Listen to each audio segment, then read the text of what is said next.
every billionaire family office has a CEO, and that CEO is really going to be the glue between the tacticians, the attorneys, the investment advisors, the CPAs, the tax professionals that are working in the family office, and then the family who's actually dictating, hey, what are we trying to do and what are we trying to accomplish? Yeah. Within the fractional family office model, the linchpin partner serves as that CEO role, that connection point between the entrepreneur and then all of the wealth wheel or those team of professionals. So what I want to do here is for you to start by teeing up really the three big ingredients or the three big things that any entrepreneur should be looking at when trying to understand, do I have a linchpin partner?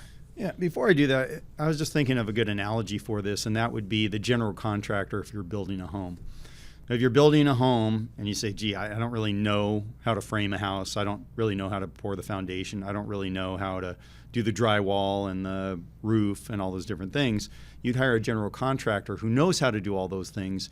But then when they're hiring the framer or the drywaller or the people who do the foundation, they know the best ones to hire. They manage them. They hold them accountable. They keep their cost structure within budget, and they make sure the finished product is coordinated between all the different trades to make sure you have a beautifully built home. And that's what the linchpin partner should be doing. And by the way, I know in construction it doesn't always work that way, but ideally that's how that person should work. And the same thing with the linchpin partner, putting together all these things as you just mentioned for the family.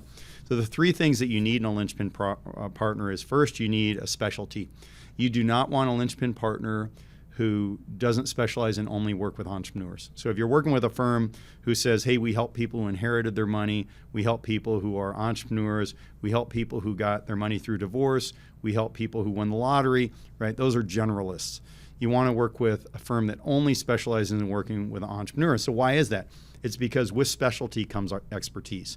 The same reason you wouldn't want someone to do brain surgery on you who said, yeah, I deliver babies in the morning, I do brain surgery in the afternoon, and in the evening I actually do counseling for people. I'm a psychologist.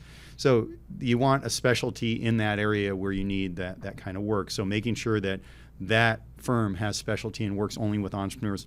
Second thing you need is experience. You do not want someone building a fractional family office for you if they have only been doing that for a few years. I know we've been doing this for 27 years, and we learned a lot in the early years. We made mistakes.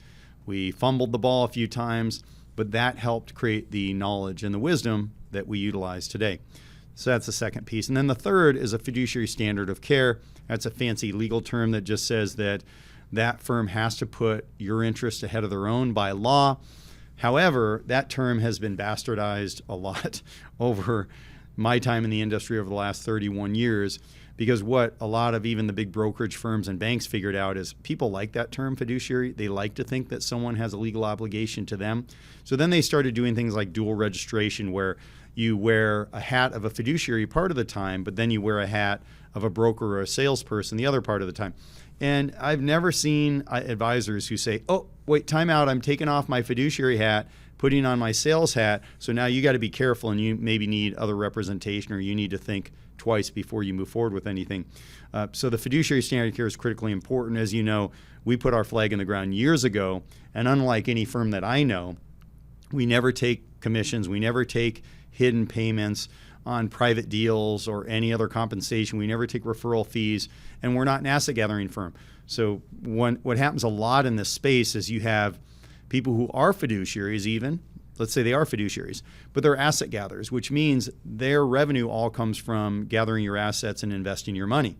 Well, that creates a incentive issue, and that is, let's say you are deciding whether to pay off your building. You owe $1 million on your building. You say, should I pay it off? Or should I give you, Mr. Advisor, the $1 million you invest? Now you have a conflict of interest.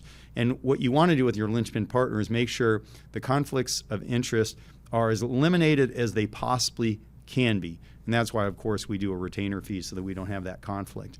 But those are some of the three things you want to look for in the linchpin partner.